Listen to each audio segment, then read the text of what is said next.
OTK Paladin. I'm just going to start calling it Control Paladin with the finisher combo. No different than, you know, the Alex Drazagram of back when Control Warrior played. It was a 2-turn kill Control Warrior. No, it's just a Control Warrior for crying out loud. And we've seen only one game where the combo actually ended up mattering in the dozens or so that we've seen this tournament. That being said, we're not here to rant. We're here to talk about Hearthstone. Speak for yourself, Rodan. I am always here to rant. Well, rant away. Is there anything on your mind in particular as we head to Hunter versus the priest here? We'll see if anything in particular happens on turn 4 before I commit to any rants in this game, Rodan. Well, this is the Spiteful Summoner Dragon Priest from Jakattack. So the big priest is on ProfessorOak, and he's playing Hunter for the first time on broadcast this weekend. We get to see Rexar make an appearance. Or did he queue up Illyria? I didn't get to see that, actually. That's a good question. You know, Hunter, like, what do you think about some of these matchups where Hunter is still kind of in the middle of figuring out its identity? Some people want to play more of the Barnes Yashiraj package, and some people, you know, cut certain weapons. For a while, people were playing with late game tools like Rock Dalar, and they just put it in the Barnes package. So, what do you think about Hunter right now in its current state? It's surprised me a little bit that the Spell Hunter has come back. I think it did just show itself to be quite inconsistent up to a point. It had some success early on, but then generally Hunter at the start of any new content cycle will be stronger than its true true power level, because Hunter, just as an archetype, punishes unrefined decks. You know, you just play cards, you deal damage. That beats up on decks that are unrefined at early stages of the metagame. So I kind of predicted that Spell Hunter would fall off after that initial push. And it's actually a big surprise to me that it's just come all the way back again and is now looking very strong. No, everyone was correct that, you know, there's a few certainties in life, which is life, death, taxes, and Hunter dominating the early games of Hearthstone metas. But for some reason, it came back. So I think that's what's surprising. And I think it found a nice pocket where it's able to hybridize its strategies. People were perhaps a little bit too all-in and gung-ho about To My Side, trying to disprove, being contrarians.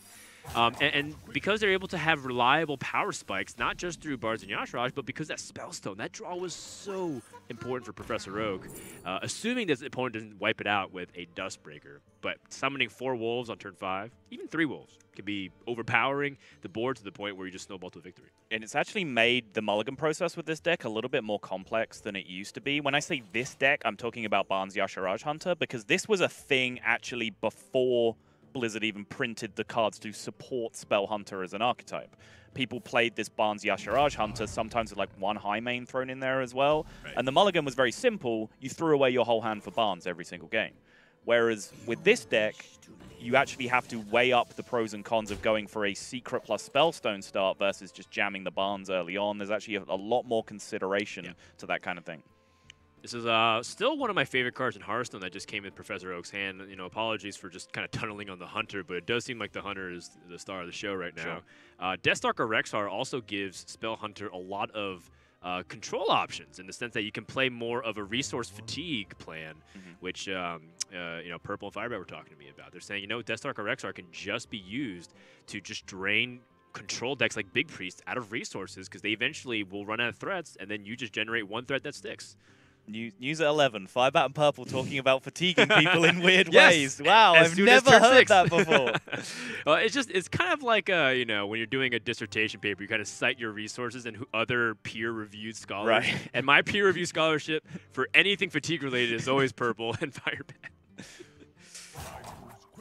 Not that I think that would be the case here. I'm not sure if you can play Fatigue as early as this right now, considering that there's so much board position to be considered. As ProfessorOak's even weighing right now, you know, how's he going to time this Flanking Strike? Another really powerful spell in Hunter's arsenal. Yeah, and particularly, you know, not only just how the position of the game, how early game it is to be thinking about Fatigue, but also just the deck he's up against. Like, this Priest is so difficult to run out of resources because essentially their 30 cards, 4 of them double up to like massive threats, even, you know, triple up if you want to consider the Spiteful Summoner, you know, not consuming the card but using it as an effect. So there are so many threats that they can generate, it's almost impossible to completely run them out of resources just because of how hard and how consistently they can hit you in the late game. And that's where it's going to be important to see if ProfessorOak can get a lot of resources off this Deathstalker Rexar. The trade-off of the Spellstone display is that if it gets wiped out by a Dustbreaker, pretty clear avenue for Deathstalker Rexar. Choose instead to navigate it, recognizing that the Spellstone does not want to be wasted just by a Dustbreaker tempo swing. And also because that Twilight Drake's so threatening. It's a 4/8, and if the advantage stacks, that thing will be hitting for 4 every turn. This card is so good, by the way. I don't think this card gets enough appreciation for how it brought Hunter back from completely unplayable to at least on the fringes of the meta. Like being banned a lot. Yeah, right, exactly. Like Candle Shot is such a sick card. Yeah. A 1-mana 1/3 weapon is already like borderline playable, but the fact that you get late game usage out of it as well, that you can just hit like 5 and 6 attack minions with it to create new breakpoints without expending your health total in the way that like Rogue has to do, is such a big deal.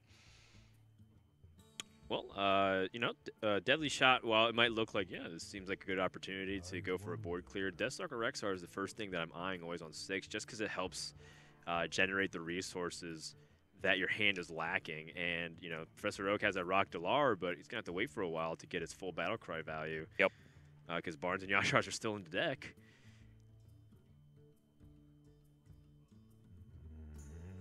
We also talked about how the Spellstone was a very nice draw on the turn 2, where Professor Oak was just naturally playing his cat trick. We didn't talk quite as much about how cat trick was probably the worst secret for him to have in the matchup, because of course, classically, this priest deck is not trying to cast its spells. It's trying to use them to cheat and do unfair things, not hard cast them from hand. And, you know, there is the fact that your opponent has the coin, but, you know, Jakattack, of course, knows the deck list, so can time it accordingly. Right. And this is a play for Professor Oak to say, even if he Dustbreakers this, I can have Deathstalker Rexar to set up for the following 2 damage AoE, which ends up working out okay anyways, just based off the fact that this damage spread from the 2 damage Battlecry ends up lining up perfectly. So Professor Oak actually mapped out all possible scenarios, which is the Spellstone timing was very nice. Yeah, and it's an interesting choice from Jakattack there as well, because he had the opportunity to go for a play with Coin and Dustbreaker to like proc the cat trick and then Dustbreaker away the wolves. Yeah, true. And the resulting cat trick. Chose not to go for that, went with the Cabal. What is the name of that card? Shadow Priest. Shadow Priest. There's a lot of Cabal cards. I was going to say Talon Priest, and my brain's like, that's just not right at all. Yeah. Cabal Shadow Priest, which definitely look like a juicy target. You're unlikely to get anything better than a Leok from your opponent with Cabal Shadow Priest in this matchup. But still, the Dustbreaker did look a little juicy for me, and it would have resisted that Deathstalker Rexar play a little bit better as well. All right, and because Professor Oak got this Death Knight pretty early, it's time to build a beast.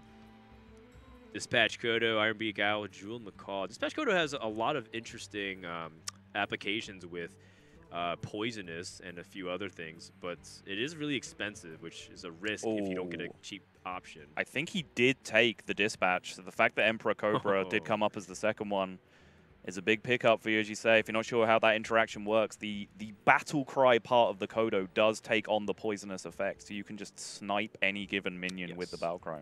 Although the Stone Tusk board gives Professor Oak the option of playing it now. Looks like he did choose the Stone Tusk board. Yep. Given that he can do 3 damage, which is an important break point on the board right now. Would you kill the Glimmerroot or the Northshire Cleric? Or are we even killing the Tar Creeper at this point? That's a good question. I don't think the Cleric is super relevant at this point. I imagine just stats on the board would be what I'd be more concerned with at this point, so I'd probably be looking at the Glimmerroot. Professor Oak disagrees, though. Is going to take care of the Northshire Cleric. Maybe he wants to just go for the resource draining plan.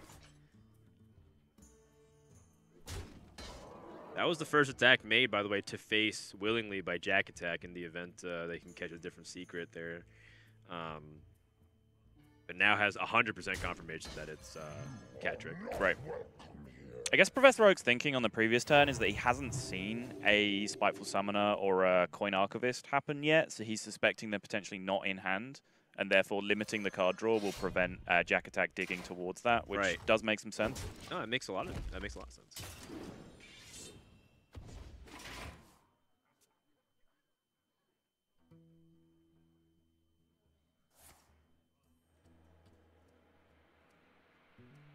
So not the best options, but at least you can get a cheap minion, and Weasel Tunneler does dilute the opponent's deck.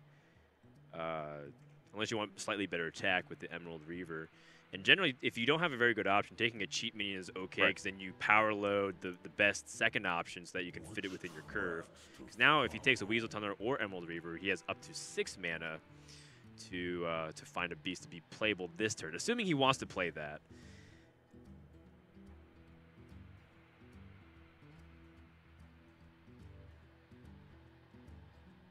Stegodon gets him a 3/7 taunt here, which, yeah, seems reasonable. The stealth application isn't huge in this position, but yeah, I like the point of generally you do want to take a cheap beast off the first drop of the Rexar hero power, because like Knuckles there is obviously like the best minion in a vacuum, but if you've already spent 6 mana of your allocation, if you want to look at it that way, then you're so limited on what you can pick on your second choice, and you're going to end up with like a clunky like 8 or 9 drop at best. This Dustbreaker, which has been waiting in the wings for a while, it finally has another opportunity to shut down the Spellstone. However, see what ends up coming with it here, considering that Jakattack can now finally get that cat trick out. Yeah, the sequencing here is kind of important. He coins first. He needs to attack face with one of these minions in case the 3-drop survives the attack, so that stays on board as well. And then he needs to send a source of damage into the 4-health minion, which he has with the candle shot. So yep, that was all very nicely done from Jakattack there. Playing around those secrets can be very, very tricky when multiples of them stack up. And Hunter is probably the hardest in the game to get the correct sequencing against, just because of the wide range of different outcomes that can happen based on where you send your attacks. But that looked just about perfect to me from Jakattack. And that's so important to be able to get that Dustbreaker out and clear the board. Now Professor Oak going to see what's behind the Animal Companion door. Usually you want to try to build to see if you can get a better option. Sometimes you get some really wonky stuff, like you get the Bloating Bat with like Stone Dustborn, and you get like 2 damage AoE to everything for free. So you sometimes get those crazy options. Looks like you got an Ironbeak Owl taunt combo, I believe. Yeah, Owl plus Stegodon, I believe, were the picks. Stats check out.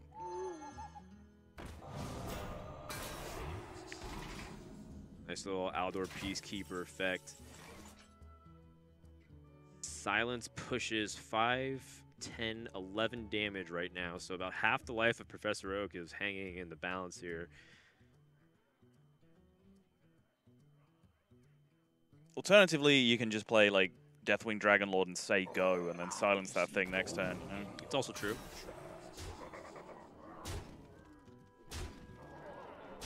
Pushing damage seems fine though. Yeah, kind of. He doesn't. I guess he's holding on to the dragon in case of dragon synergies, but this is still more than enough to kill off most of the board. Professor Oak picks up Unleash the Hounds as well. He's probably hoping for Leok, but that's still a lot of damage. Instead of +5, it's +4 on the board.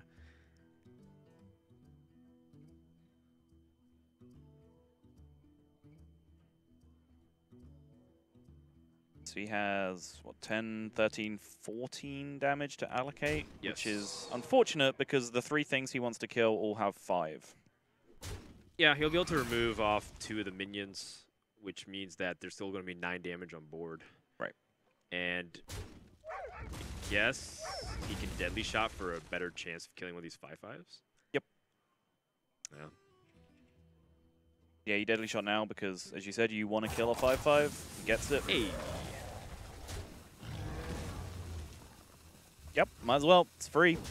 Like I said, like it doesn't seem like much, but just being able to do that, even though you're at 12, has just preserved him an extra 1/1 on the board. Yep. Like those little things just add up over the course of a game. Right, which means that in the event that's not cleared, that's another opportunity if you got, say, a Clacking Laser Maw off the Build a Beast for beast synergies. Given that there's a second Cabal Shadow Priest here in hand, though, Jakattack can very much easily clear the board. I'm gonna draw first here. Ooh. Wow, what a rip. Looks like a KC to me. Kill command to finish the game. I mean, tracking can also find... oh, interesting. Oh, really? That doesn't go face. Yeah, well, I was thinking about tracking so you can find like a big power spike card, like free from Amber as well. Or Spiteful Summoner.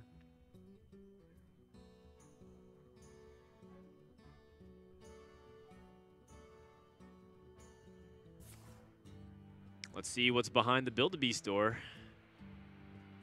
Arthas and Huron, unfortunately, I think might be too expensive here. Fiery Bat seems to open up your options for the following choice here. Is there any value of taking Arthas? Some of the Death Knight cards can be pretty powerful.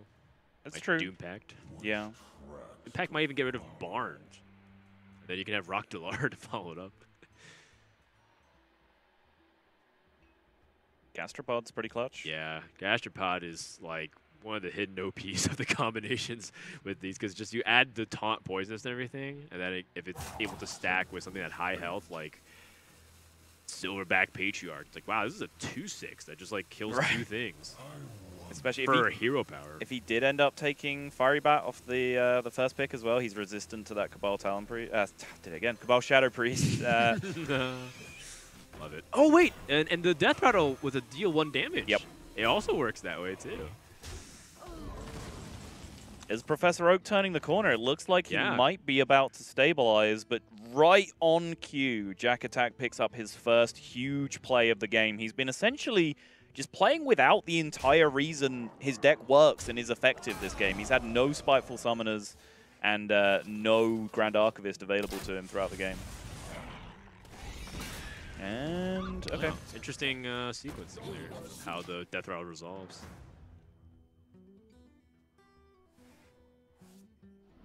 What's in the box? Oh, unlucky. Oh, that's pretty weak. But he's still alive. And that, as long as you're alive, there's always like some weird Build-A-Beast combinations that you can't really sleep on.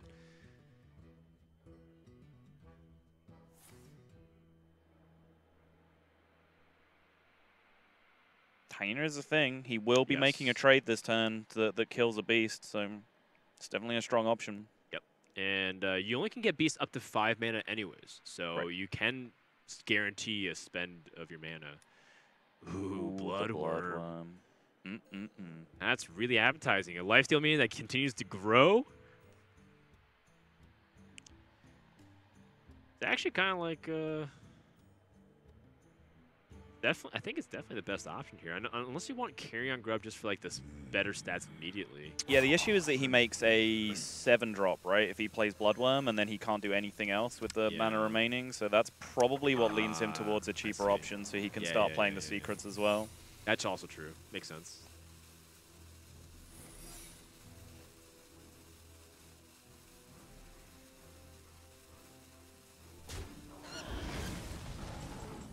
Hopes that just by confusing his opponent, it can be beneficial. Wow! What a draw here from Jakattack. Twilight Acolyte. I think you can hold it though, right? I think this turn, if you just trade and play your Dragon Lord, then next turn, any massive taunt that your opponent can generate off the Build-A-Beast, you just pull out of the way and smack face with your Dragon Lord for the win. You're 100% right. I mean, this is like super strong, obviously, but maybe there's a world where some insane beast gets him out of this, whereas if you just have a hard counter to any minion that can be played. I think it's specifically like the Bloating Beast plus Gastropod. Sure. That's actually exactly the counter to his entire strategy, and then you would lose. ProfessorOak is dead. Some little mind games here. There's nothing else going on.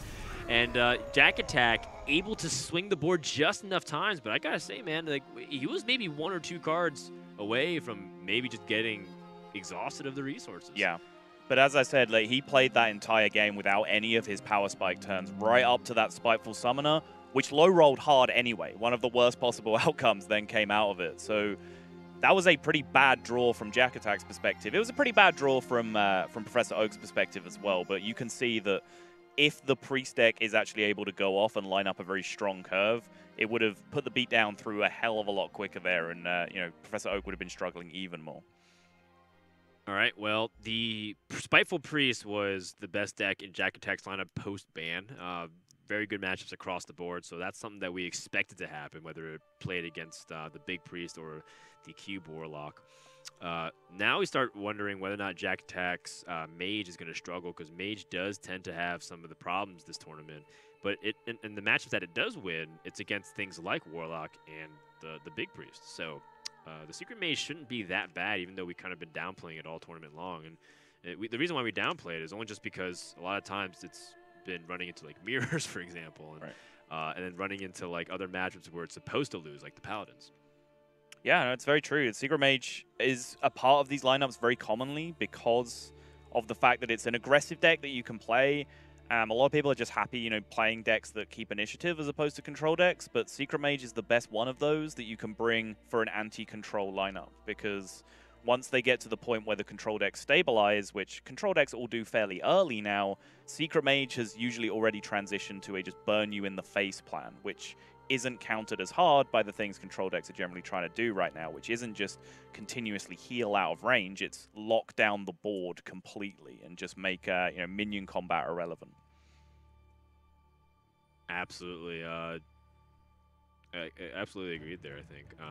I'm just looking at the rest of the field as well, and, you know, I think ProfessorOak's going to struggle a lot because he has a couple of good matchups here left, but, you know, the Control Paladin, I want to see Jakattack be able to bust that out too, and see if he was able to get some good control games against the Big Priest.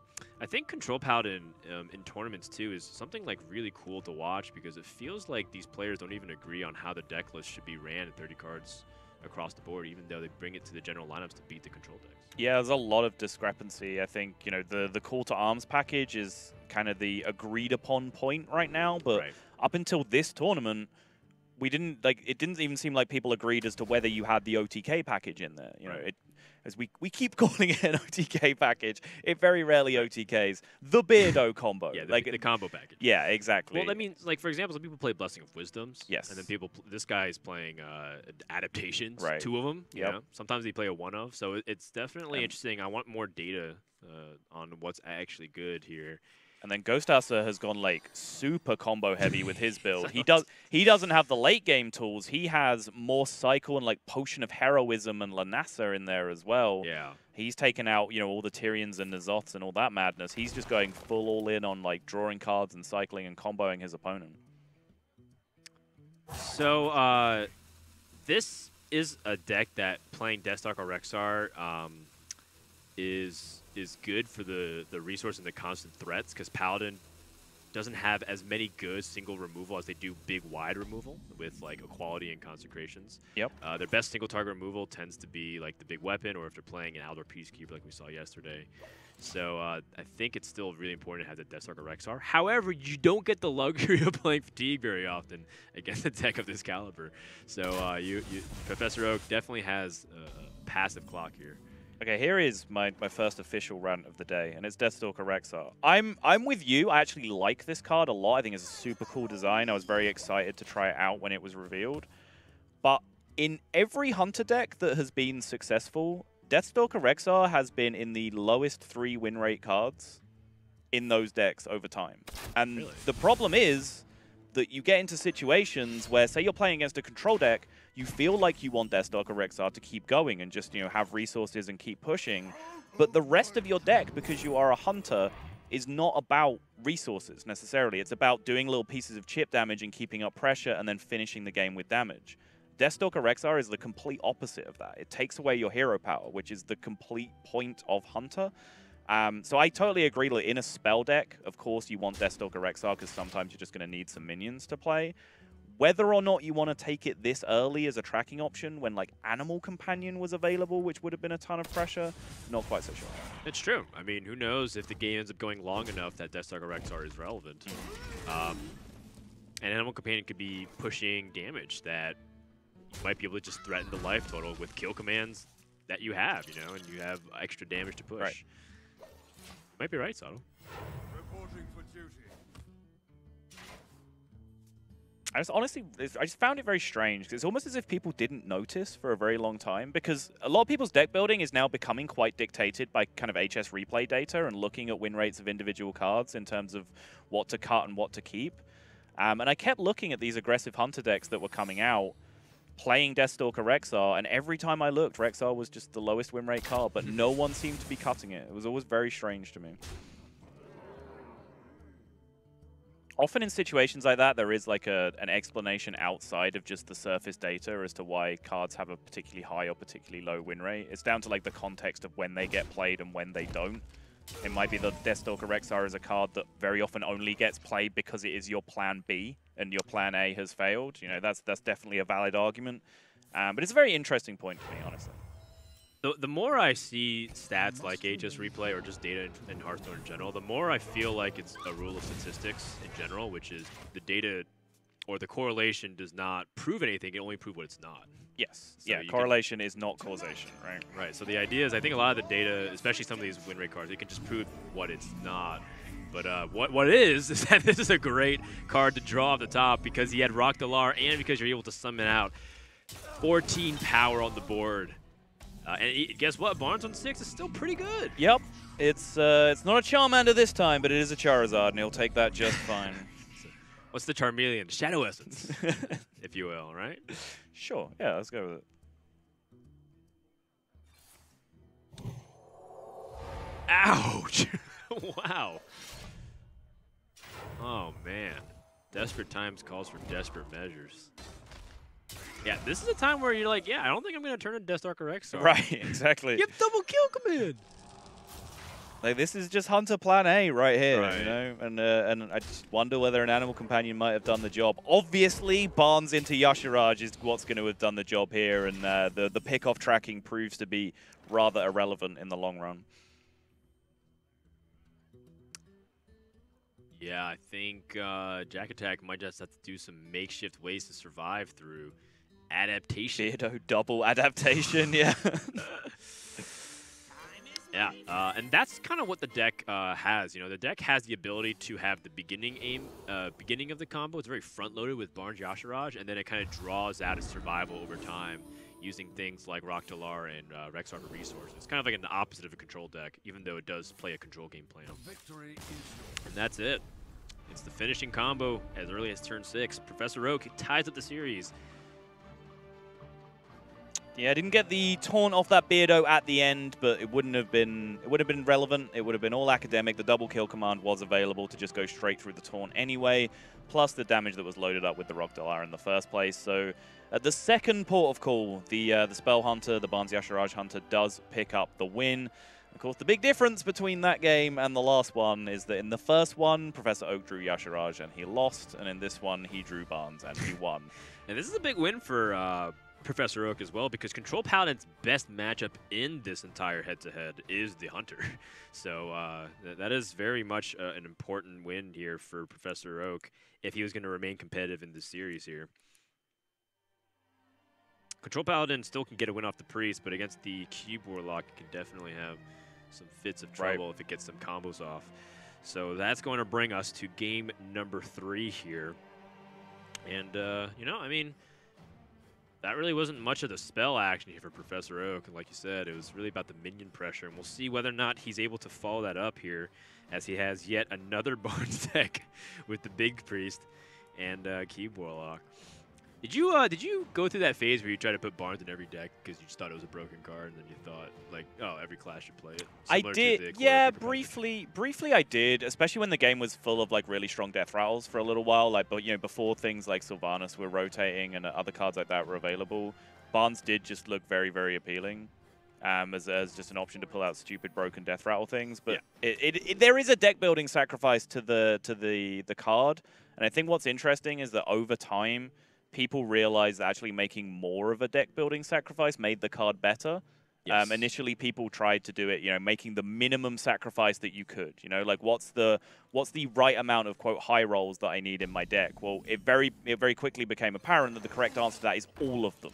Yeah. Every outcome needs to be broken from Barnes to make it like a game-winning card. Yeah, I think the first ideas was putting it in like a Death Rattle Hunter and also a mid-range Shaman deck, and then has now evolved to what it is now, which is you know, kind of an interesting thing because of how powerful there are some spells in certain decks, right? Like Priest and in Hunter. Yes. But that's neither here nor there. We have Secret Mage versus Control Warlock, or Cube Warlock rather, that has, you know, a lot of anti-aggro tools like this double Tar Creeper. You don't see that in a lot of lists. Some people even choose to play a hybridized version with Stonehill Defender to give them even more options.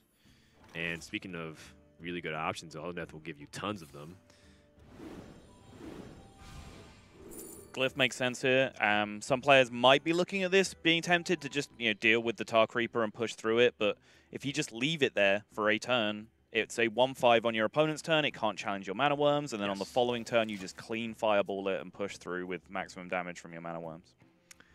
What's the most you've ever seen like Mana Worm Primordial Glyph charges? Never gotten. I myself have done 4. What? Yeah, I've done 4 straight, and I was freaking out. I literally turned on OBS record just in case it happened.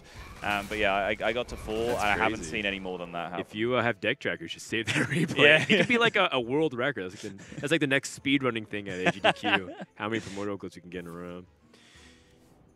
Well, ProfessorOak doesn't have any good options here. He's just going to life tap, and that is going to pave the way for Jakattack to set up the best tempo turn in anticipation for either the weapon or for another similar play. Wow, Potion of Polymorph to potentially shut down Possessed Lackey plays. Yep.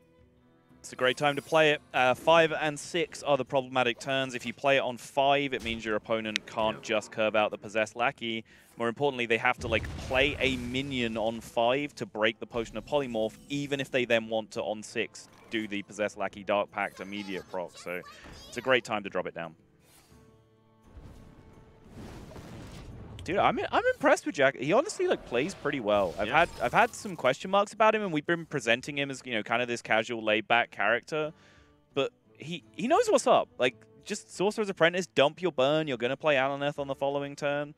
He's a good player, honestly. He seems very solid. Yeah, a lot of people just get baited into thinking I'm just gonna Aleneth on 6, right? It's the best card in my deck. But in this case, he knows his opponent. Oh man. Oh, that's great. I thought since biblical times you weren't really sacrificing sheep like that. No.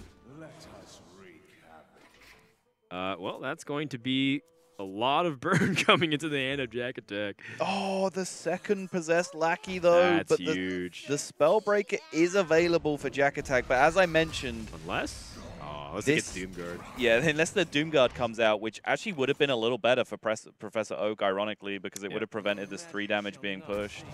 But yeah, as I mentioned, it's not really super relevant that Jakattack got to push just 3 more there in that spot, because it's a deck that just burns over the top. That is the game plan. It doesn't really matter about minion presence at this point in the game when you're just drawing damage off the top of your deck from Aleneth every single turn.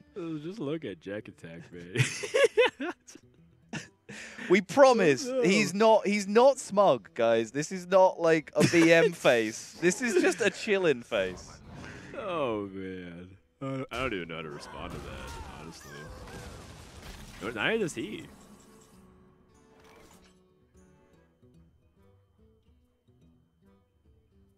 And the shift from the I can't believe what's going on here to man, what should I do next face is just so such a stark contrast. It gets me every time.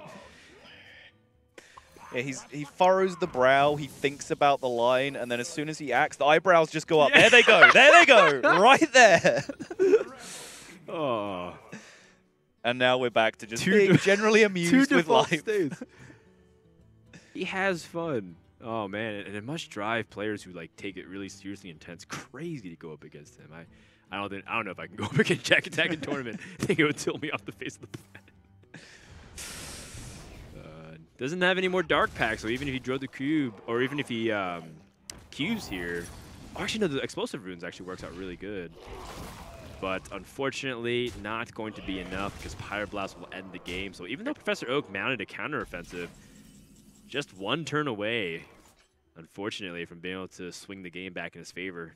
That's going to be game number 3. Yep, there wasn't too much to think about on the previous turn for Jakattack. As you said, the Dark Packs were gone, so the only thing he had to think about was a Spellstone. Spellstone would have been buffed once by a Hellfire that would have been played, so could have healed for 5.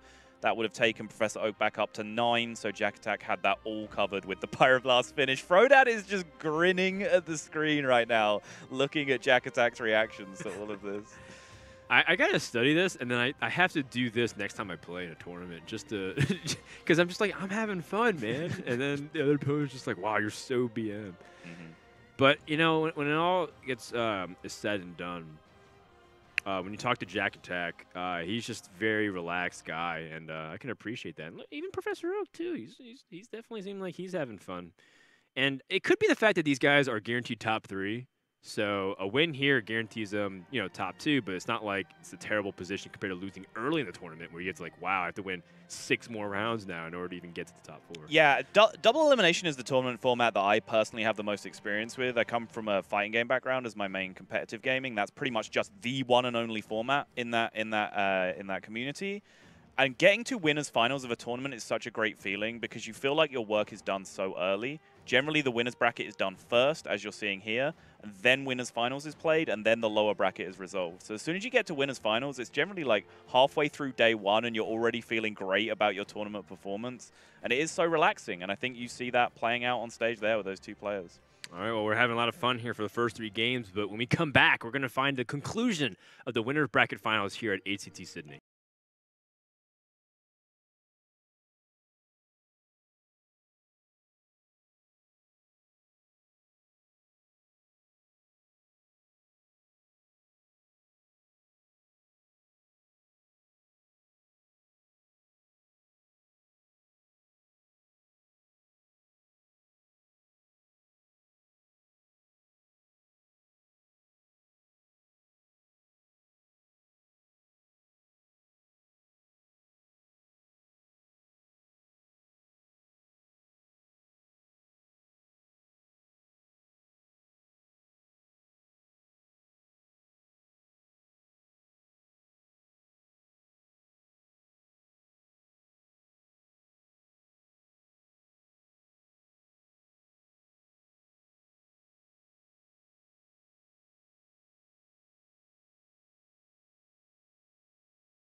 It's a beautiful day in Sydney, Australia, and we are indoors casting Hearthstone for you guys. Love to be here. Welcome back to the Hearth as we are in the middle of a series between Jakattack and Professor Oak. The winner of this gets a spot in the grand finale here and guarantees themselves a lot of money and points, as there are a lot of players jockeying for position for the upcoming playoffs in the 2018 competitive Hearthstone year.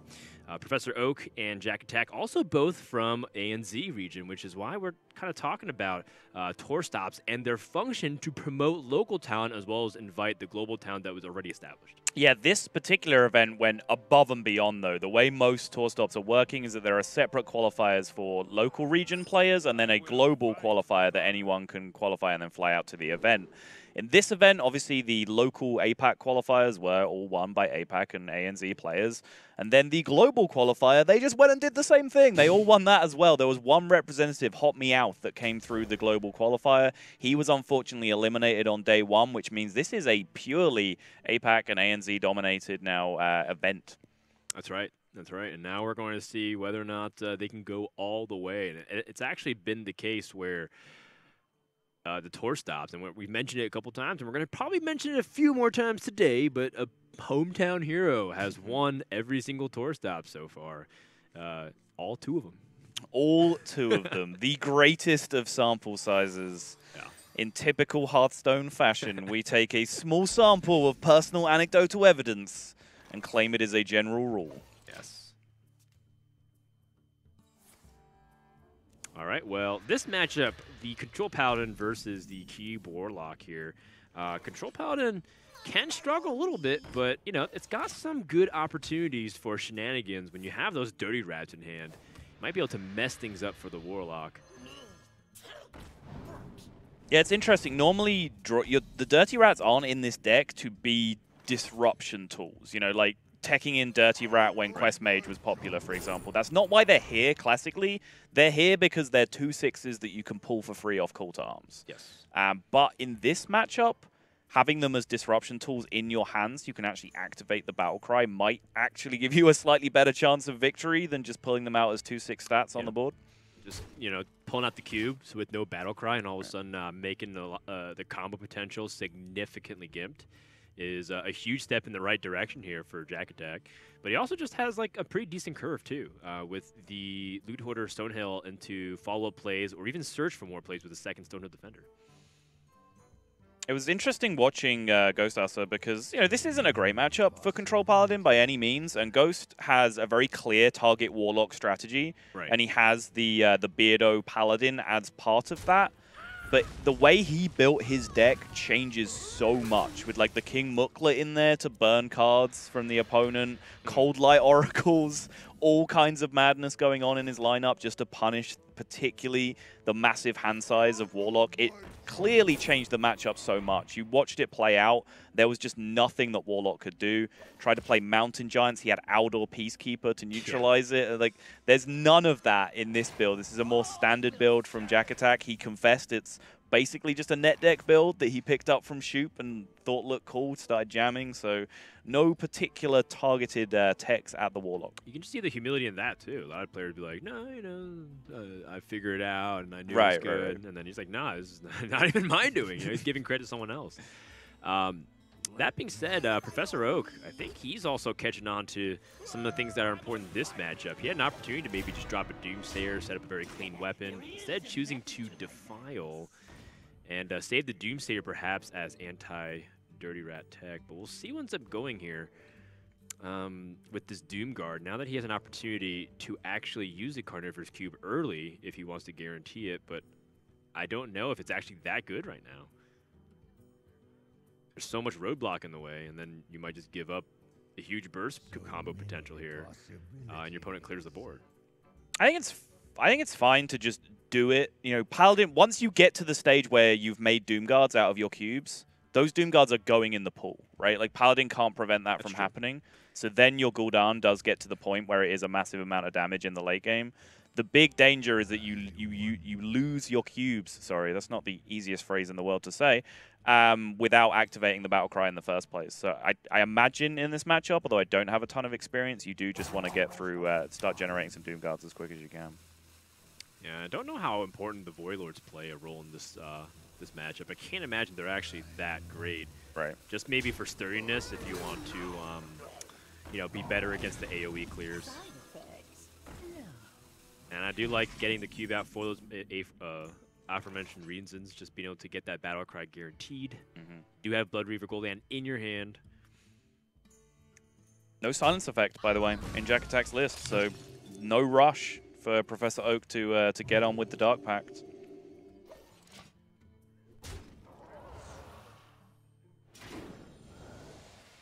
He's going to use his 4/6 as a 4/6 while he can, and why not? Kind of an awkward hand here for ProfessorOak. Nothing really stands out as an amazing tool right now. The Possessed Lackey Dark Pact, of course, is a combo that you look at immediately, but you don't know if you even want to use the Dark Pact on the Cabal. The Possessed Lackey. Oh, man, now we're gonna just start putting Cabal in front of everything now. Right off the bat here, I think it's better off saved.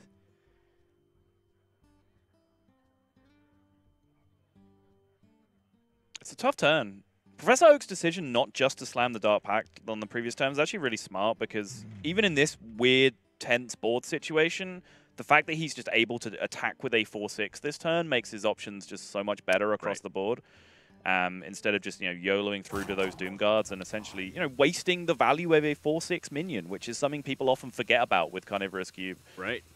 And because he can kill it off, he can get that damage in. Now the Doom Guards get out with the Hellfire. Spellstone was even drawn, so it ends up timing it very nicely to get that extra boost. And that's what it's like to utilize your options and use them as flexible as you can in some of these matchups. A little bit worried he might not have got that last Doom Guard attack through due to the Death Rattle animation, but he did get that. Just some Hearthstone mechanics, being able to get it in there. Good APM. Always drives me nuts when players don't do that.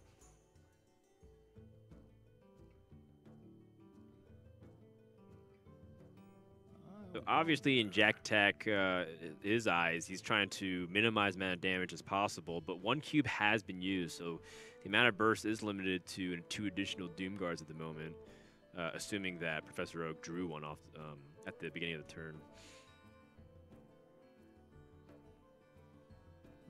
He's very much in furrowed brow mode right now. He has to do something. He has 10 cards in hand, and he wants to... I was wondering about the Dirty Rat timing, and there are really good cards that you can snipe, like the Zoth. Right. And, say the second cube. Ends up pulling out a situation where it ends up helping ProfessorOak here. ProfessorOak tapping before even contemplating trade Possessed Lackey. I think he wants to increase the chances of pulling the Void Lord into his hand, so that way he can increase the chances of summoning Doom Guard from the deck.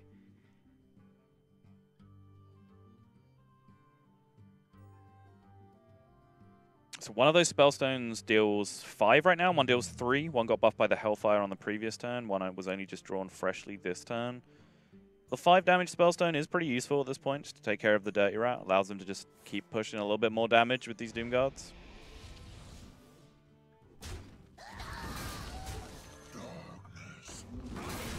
This damage is pretty important just to keep Jakattack accountable for not taking his sweet time and setting up defenses. And that's one of the best defenses you can ask for. Oh, whoa, hold on. Dirty Rat number 2. Got him. Well, in this position, I don't feel like N'Zoth would have been the most insane card ever, but this is still really good setup for a clear for Jakattack. However, Blood Reaver Gul'dan is waiting, and Jakattack just used one of his equalities. Reporting for duty. That's the big deal, right? Like, as soon as you see the N'Zoth get pulled out, it allows you to be just that little bit more liberal with your equality clears, because they are the best, one of the best ball clears in the game, but it's basically all that Paladin plays in terms of removal these days. So you have your 2 equality combos, and at that point, if there's another huge board after that, you're kind of out of luck. So now that the N'Zoth has gone for one of the big refills, Jakattack was able to quite happily equality away that board. Irony of the situation being, if he had missed the N'Zoth, he could have saved his equality anyway, because he would have hit the Doomsayer at that point that would have cleared the board in the same way.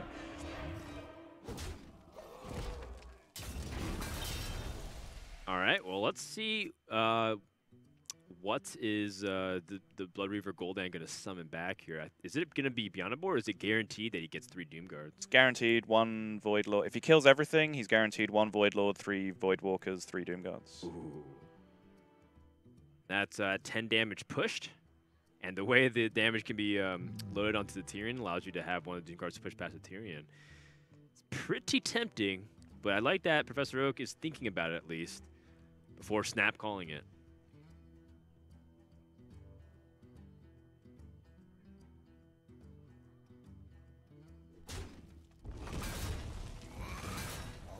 It's just too good not to do it. I think everything's just lined up perfectly for the stars, and plus you can pressure his life total.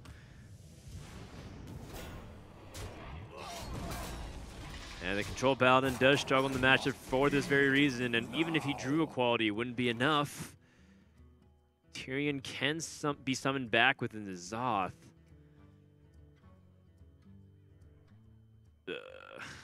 This is tough. Yeah, it's just not good enough, right? Unless there's something I'm forgetting about, that Tyrion is going to get farmed way too easily by these Doom Guards. Yeah, not enough life, and Jakattack is going to concede. And that's going to be a tie series going to game number 5. That'll be a Control Paladin versus the Big Priest. Yep. Big Priest, the deck we haven't seen come out this series from Professor Oak, but when we've seen him on stream previously, it's the deck that's been putting in the most work for him. Again, much like the Hunter. I'd say not as much as the Hunter, perhaps, lives and dies by getting that Barnes. If not on turn 4, then at least by like a comfortable turn 6. But Big Priest has plenty of other tools to go off on instead. You know, it can go off on 6 with that Shadow Essence instead and use that as a platform. So it's a slightly more robust, almost more accepted deck in the metagame. It doesn't just seem to rely on that Barnes power spike, but obviously with this on everything on the line, a spot in Grand Finals on the line, 2-2 in the series, Professor Oak will just be begging that Barnes does not desert him this one final time. At least makes it easy, you know. You don't. Yeah, it's one of those things where it gets more complicated if the game continues to get dragged out, because Control Paladin does have a lot of game against the Big Priest, and also can even just generate their own threats. If because Big Priest usually takes their time. Even their best cards like the Spellstone take a while to ramp up. Yep. So if you give them too much time, too many turns, you might just find yourself being in the middle of the 4 Horsemen Apocalypse, which of course is victory and a spot in the Grand Finals. Yeah, it's a very slow build of the deck, the one that we're seeing from Jakattack, though, which might be the issue that he runs into. You know, a build more like Ghost Asses, where he just cycles very, very hard with all the additional card draw, probably has a better chance against a Big Priest, just because it can get to, you know, kind of an OTK type strategy before Big Priest is really, you know, summoning 4 minions at a time off their Spellstone, and just race them to the victory condition that way. But see Jakattack keeping the Burgly Bully in the opening hand, so he is obviously looking at that long-term game plan, as well as it, you know, just being a 4/6 minion that he can drop on turn 5, which all the way back to the beginning of Hearthstone is, of course, the classic Priest meme of how you beat them. Just play things with 4 attack. Not a great deal going on in the opening hand, but those 2 Shadow Essences are there. He's going first, so he's going to have to wait a little while to spike out with one of those Shadow Essence. And this is a good-looking curve from Jakattack. He has a Plated Beetle to just drop on 2. He has Call to Arms to ramp up a ton of pressure on 4. Straight into the Burgly Bully. Beardo already in hand. He has 1 coin available already just from nature of going second. Looking pretty nice for Jakattack right now. Man. Professor, a little bit of a deep sigh here. Nothing really to do. Not even the good-mannered heal on the opponent here with the emote. So Jakattack can just chill, and by the immediate target of their own face, looks like Professor Oak doesn't have any good plays, and yeah, Eternal Servitude comes in the hand. Jakattack's like, woof! Wipe of the brow. Yeah. No Barnes. No wonder in Magic tonight.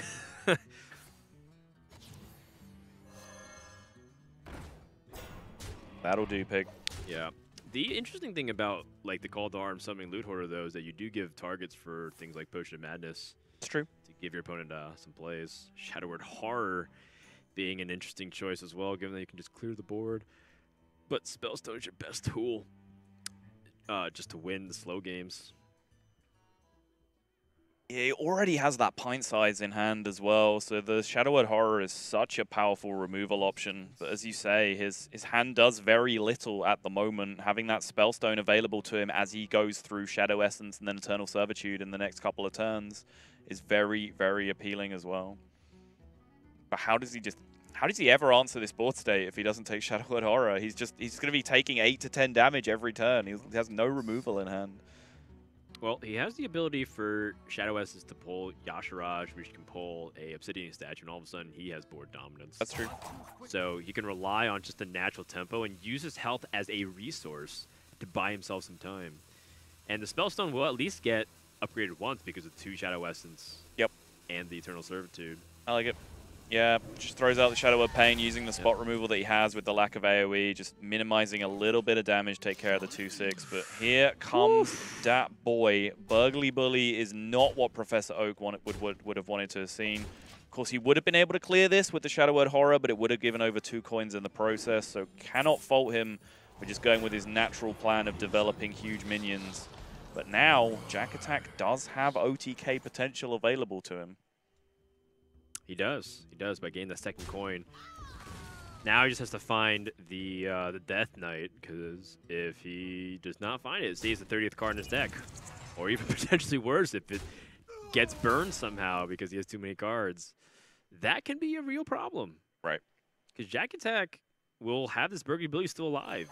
And it doesn't seem like he's getting cards out of his hand. Fast enough, at least. And yeah, Tyrion's great. Starting to get a little nervous here. I am also worried that he went with the Stonehill Defender. His Call to Arms does not pull. No, his Call to Arms still pulls a Loot Hoarder, which is the issue of him doing that. You're right. So I think in this situation, I was just about to say, like, he had to play Stonehill Defender, but now I think he throws away a coin because it's too easy for Jakattack for Professor Oak to overdraw him. And with his Burgly Bully still in play, he's almost certain to get at least 1 more coin back from that thing before the end of the game. Well, now he's actually just threatening to kill. He's got 14 damage or 15 damage on board.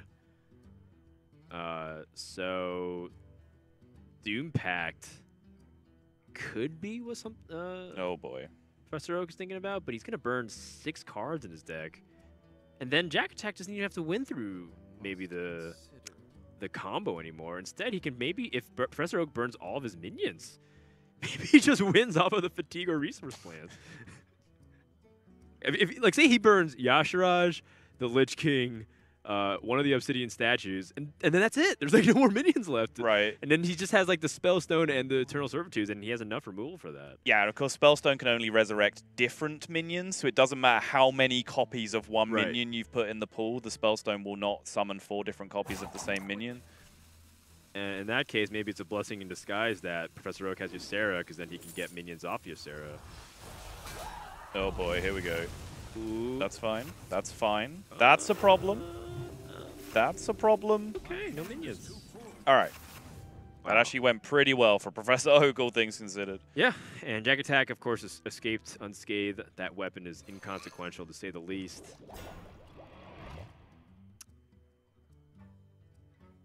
Oh, man. Don't tell me he's thinking about... Reporting for duty. He hesitated for a while. I'm like, dude, are you going to seriously dirty rat against Big Priest? I think that's it's a risky proposition, to say the least, when your opponent burned no minions.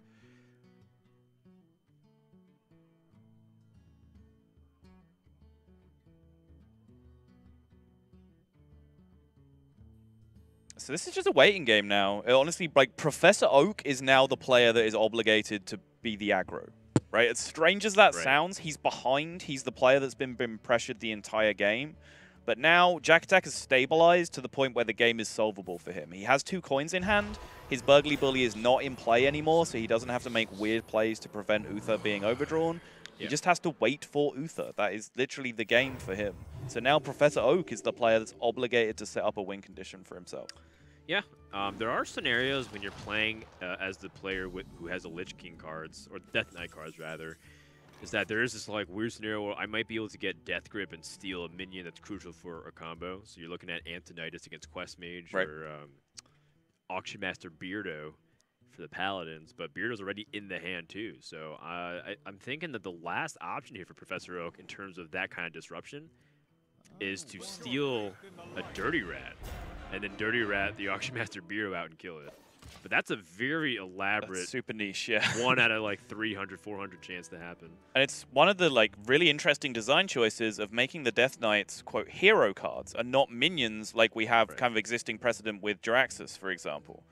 Because they are their own new unique breed of card, they are resistant to Dirty Rat. They're resistant to the Death Knight cards coming out, to the Lich King cards, to stealing from the deck. So they are actually ultimate win conditions that are very, very reliable for the player that wants to try and activate them in the late game.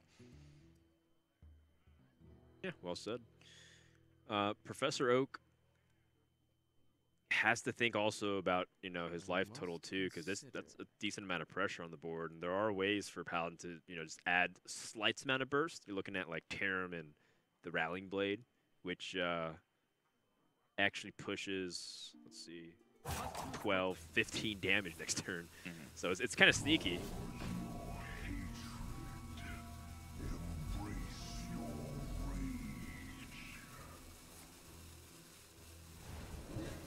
Still choosing to death the Tyrion despite the fact that he's demanding an equality clear this turn, which does still make sense because equality consecration can come out and not damage the Tyrion, and even with a pyro equality, the divine shield of the Tyrion would just leave it hanging around.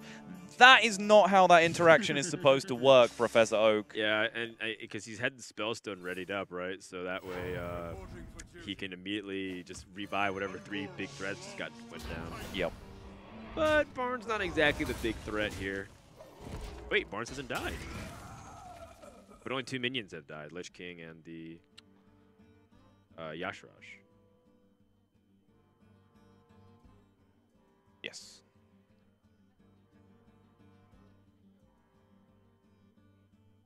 Another Doom Pack came to the hand, by the way, which, again, for Professor Oak, not exactly of the utmost importance. Could be used as a way to stop maybe a light combo setup from the Auction Master Beardo. That's about it.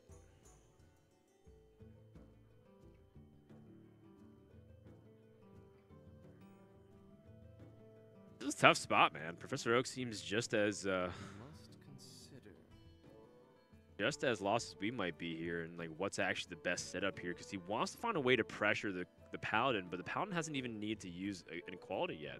So by putting out big threats, and if it gets cleared by these single target threats, and then you have to use a Spellstone, that's just going to get wiped as well.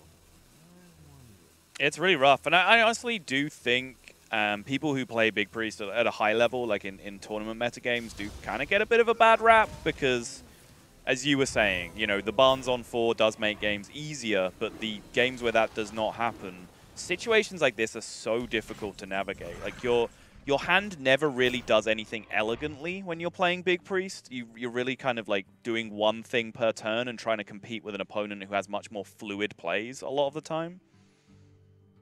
Yeah, no, it's exactly right.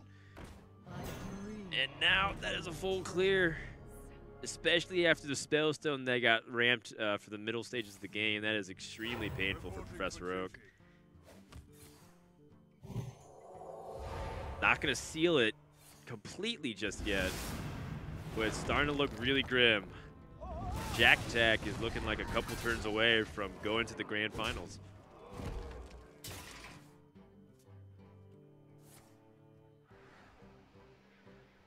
The Embrace Circle will clear the board here, though, and there is plenty more big taunts to put roadblocks in the way for Professor Oak in the meantime. But his second copy of the Spellstone was burned, remember, to his Doom Pack, so he does not have another huge refill available to him. Oh, he got the Death Grip.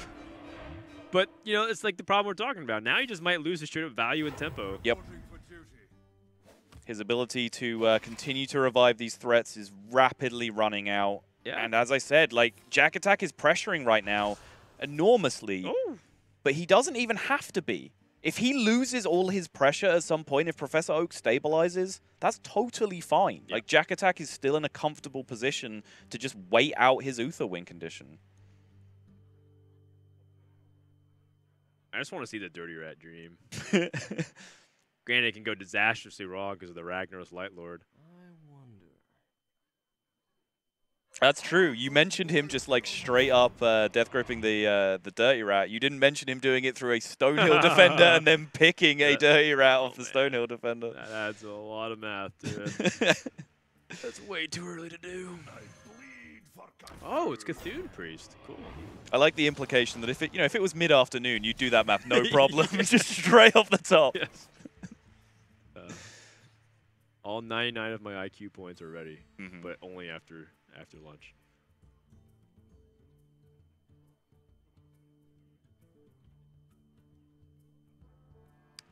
I'm looking for any lethal opportunities here, but like with adaptation, like if Wind Fury got hit,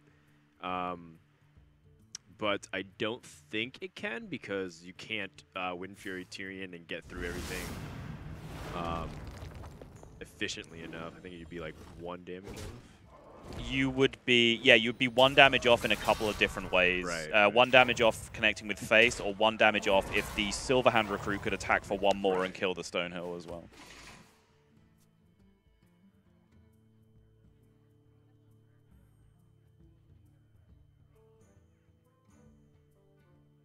Also, even in that dream world where it was lethal, it's probably not worth going for because it just, it impacts your later win condition with the Beardo anyway, which is slowly approaching being an inevitable conclusion at this point anyway. Well, this is starting to, get to the point where Jakattack was talking about in his intro video that he just smacks his opponent 6 turns in a row with a weapon. Right, yeah. And it's just won. I think that's actually what's happening here. Oh, he might be so vulnerable to a Dirty Rat the more minutes he plays. But this Ragnar's Lightlord is a huge threat as well in its own right. Reporting for duty.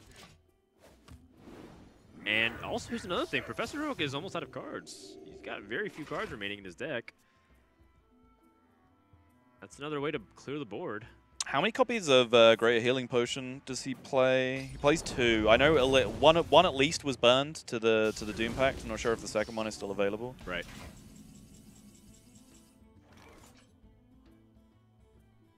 Hey, anti-Dirty Rat deck. Of course, he knows that that's not really the case here. The Death Grip would have been used already multiple times over. And Jakattack again, setting up a soft lethal here.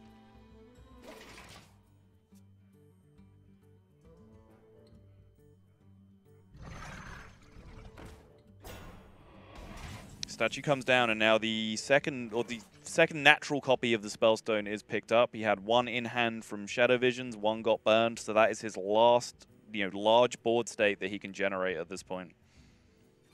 Yep, has a couple coins, so he can part ways with one of these cheap spells.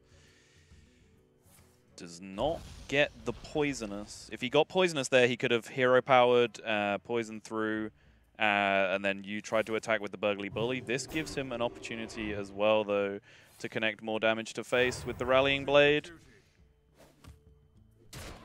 Yeah, just going to hope that his Burgly Bully does not bite the dust. But even if it does, still in an okay spot. That's why you hero power first.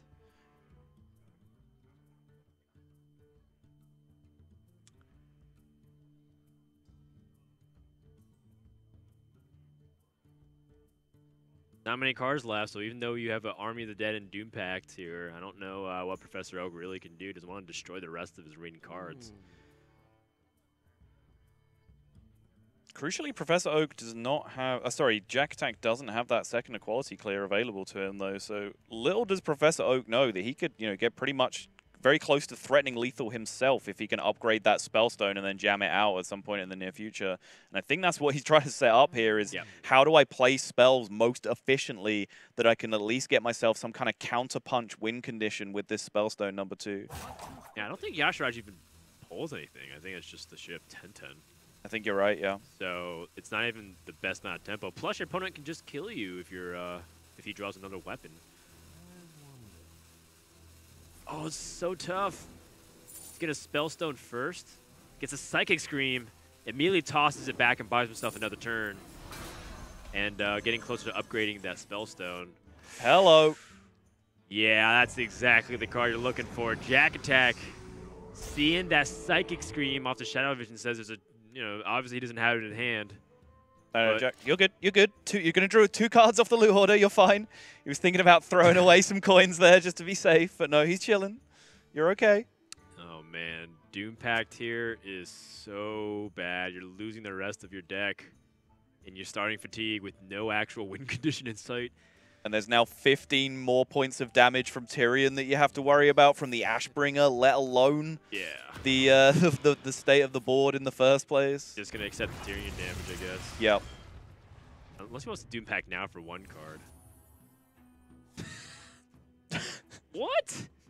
Oh, because he Psychic Screamed the other one. I was like, why does he keep getting Tyrions? This is like his 4th Tyrion of the game. Did he? Or was the first Tyrion off of Stonehill in the first place? Yeah, okay.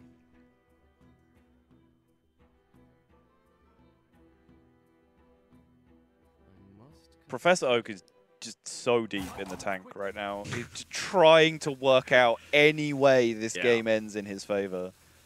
I don't even know about any crazy fringe case scenarios. I painted you my best one, and that was extremely unlikely as it is.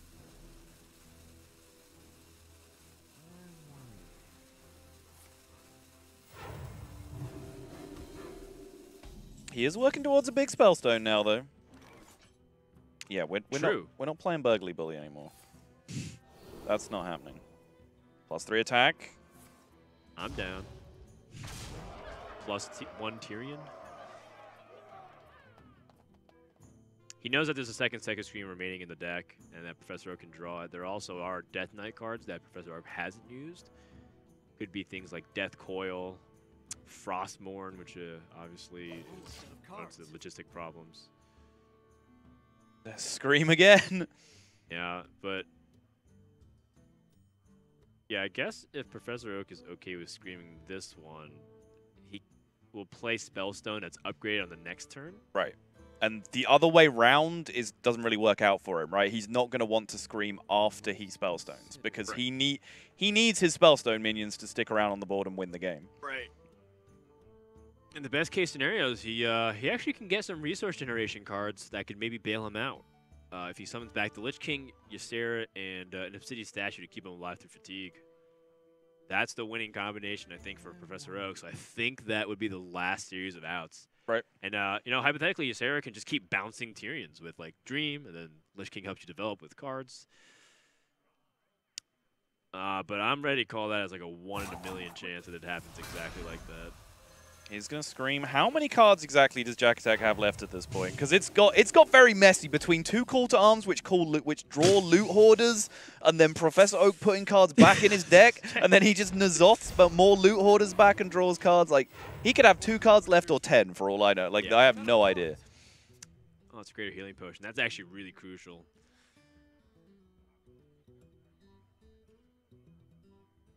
Jakattack has 3 cards thank remaining. you. I mean, granted, I think one of them's a Story Recruit as well, so there's really nothing left.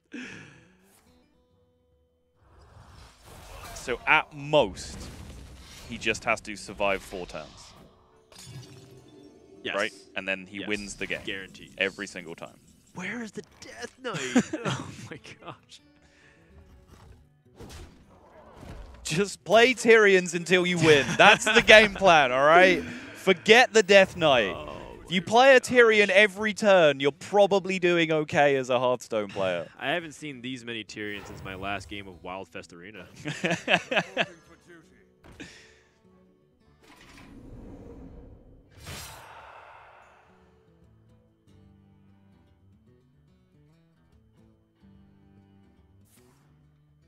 Going for it. What is going to be revived?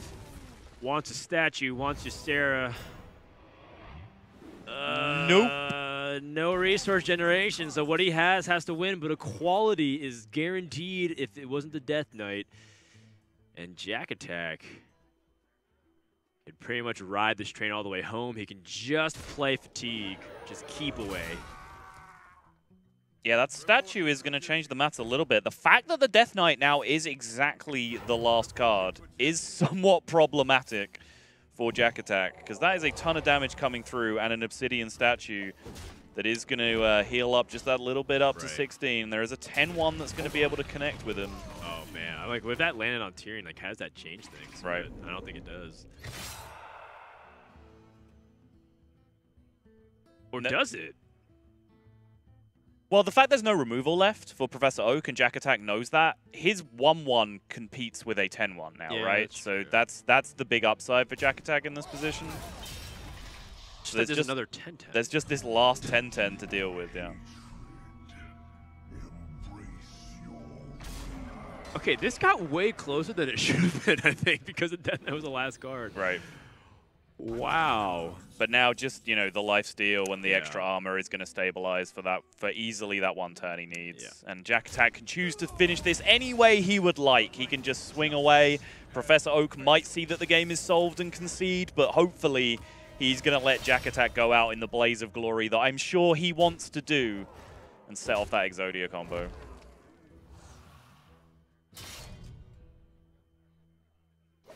And Professor Oak kind of sitting back in his chair.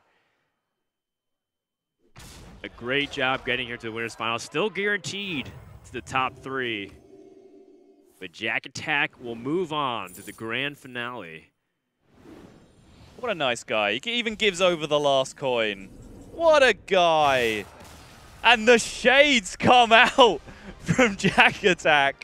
Deal with it, my friend. I am coming out of nowhere from New Zealand as the most chill, casual-focused Hearthstone player you will ever see. But he's played great. He's made fantastic decisions, and now he is in the grand finals of the Sydney Tour Stop. Guaranteed 12 points and a handful of change. Congratulations to Jakattack. His work's not done. I think Professor Oak is also, you know, definitely won over some fans as well just by him having very calm demeanor, and just look at how he's able to even have good sportsmanship. Yeah. Despite the fact that clearly Jakattack is just having fun and enjoying himself. He's not taking it in bad stride at all. Yeah, I think, you know, backstage we're sat, you know, right next to all of the players just hanging out watching games, and these two have been, you know, two of the happiest, most chill characters back there the whole time. You know, some people have just been arguing about plays, you know,